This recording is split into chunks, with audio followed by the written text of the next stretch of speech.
During the previous regime, the current president and his deputy received a lot of disrespect from the cabinet secretaries. However, things have changed after President Ruto won the election, as some cabinet secretaries have changed the rhythm and are now showering praise to the current administration. Although Professor Magoha was silent politically, he is known for speaking out his mind. He praised President Ruto today by saying he is an intellect who will spearhead the Kenyan education system to the right direction. In reciprocation, the Deputy President Honorable RIGATHI GACHAGUA praised the outgoing Cabinet Secretary for his statesmanship and dedication in the education docket. Thank you very much. I just wanted to say, the outgoing CS, we want to thank you for your commitment in assisting to put this team in place. You have expressed patriotism that though you are outgoing, you did not just walk away and say, let other people come and take care of it. And you have been very committed and you have really assisted in getting this team to get to work. Asante sana. And I want to assure you, we are not in a hurry to get rid of you. Take your time. This is your country, this is your government. And although there will be an incoming CS, I am sure you hold his hand, and you are a senior citizen who has served this country with distinction. And when need arises and we need your input and advice, I'm sure the president will be able to call upon you to come and help us. I agree we may be similar in many instances in talking our mind. The only difference is that the government you served, you could not talk openly without reprieve. The one I serve is an open government. You say what you must say, and you say the truth as it is. Professor Munavu and your team, the way the outgoing CS has said, tell us the truth, raw as it is, and don't look back. We are not interested in being praised and being told what you want to hear. Please listen to the people of Kenya and come up with a report that reflects what Kenyans want and what they feel, however bitter it is. You know, in the previous administration, all meetings of this level and other levels, all the people who are making contributions belong to a praise and worship team. We are not interested in praise and worship. All of us have praise and worship teams in the churches where we go on Sunday. For the purposes of assisting President William Ruto and the government, those who have been given duties, please be frank and be true, because truth sets everybody free. And you cannot build a country on lies and burying your head in the sand. We must confront the challenges ahead of us, and the only way to confront those challenges is to be truthful and factual. So we are looking upon this team to go around the country, listen to everybody. The Ruto administration believes in continuous engagement to enrich his leadership. President William Ruto is clear that when he has a good idea, he is prepared to listen from anybody, from any Kenyan for a better idea. And his good idea and that better idea from other Kenyans combined will make the best idea for this country. None of us has monopoly of knowledge. Not President William Ruto, not I, not Ezekiel Machogu. Nobody in this country has monopoly of knowledge. It is therefore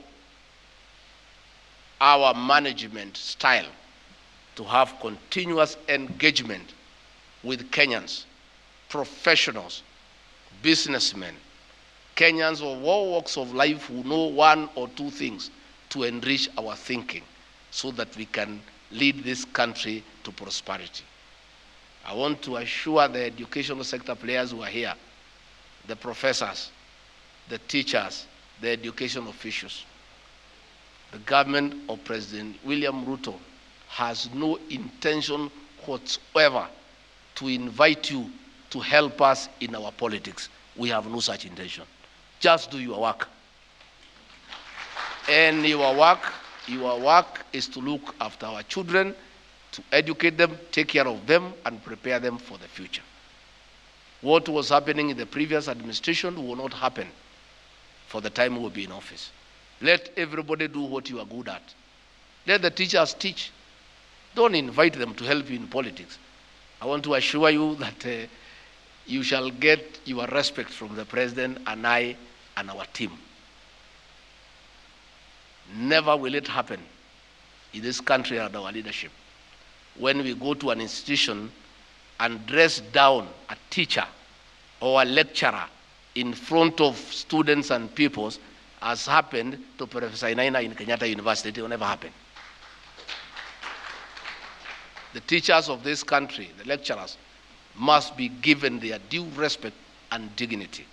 And where there are issues that we need to raise with them, we shall call them in the privacy of our offices and discuss the issues and the challenges, and in a dignified manner come up with a solution.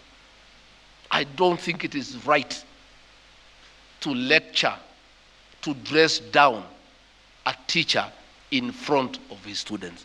It is not right, and that will not happen in our administration. I want to give you that assurance. The CBC is not being repealed. What this good team is doing is to look at it, get the views of stakeholders and the people of Kenya to keep and improve what is good and to address challenges of where there could be weaknesses for our children. That is the position. Number two, we had our plan, our manifesto, our educational charter. There are several things that we promised the teachers. The issue of delocalization that has destroyed families.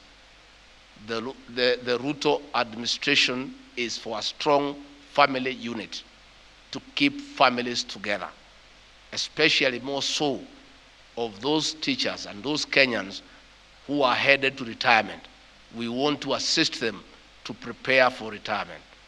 We'll be engaging with the TSC next week so that the issue of delocalization is dealt with once and for all, and teachers who are taken to places and their families put in an awkward situation, that matter is addressed so that we build strong family ties for a stronger nation. We also made a promise of employing 116,000 teachers in 2 years. We are having an engagement with the TSC and the Ministry of Education next week to roll out a program on how that will be achieved progressively. Of course, in very difficult circumstances. By two things, God's will and good, sound education. So we have a duty as leaders to do everything within our power to give our pupils and our learners a similar environment that we were given by our parents and the government then, so that one day those little children in primary school in standard 2 and 3, one day they can be here as deputy president, they can be state house as president by getting good and quality education. So Professor Munavu, you have a job to do, and I have requested you kindly invite the members of the National Assembly to come and present. The reason why I recommend that you involve the members of the National Assembly is that collectively they have a budget every year of about 42 billion, and 90% of that money goes to education. So it is important that you bring them on board, seek their views, so that when we implement the reforms that you shall recommend to government, the members of the National Assembly and the National Government Constituency Development Fund is part of that intervention. It is good to bring them on board because they control huge amounts of money meant for the educational sector. And if we have synergy with the members of the National Assembly, that whatever recommendations you are making, they are also part of those recommendations, I have no doubt in my mind they will be very happy, because they are very passionate about education, to put that 40 billion or so to assist us in whatever recommendations you shall come up with. So I really want to wish you well. Please listen to everybody. This country is a democratic country. Everybody has a right to say what you want. Talk to everyone. Talk to the unions. Talk to KEPSHA. Talk to KESHA. Talk to the teachers in primary schools. Talk to people in ECD. Talk to the private schools. Talk to people in special schools. Talk to anybody who cares to say something about education.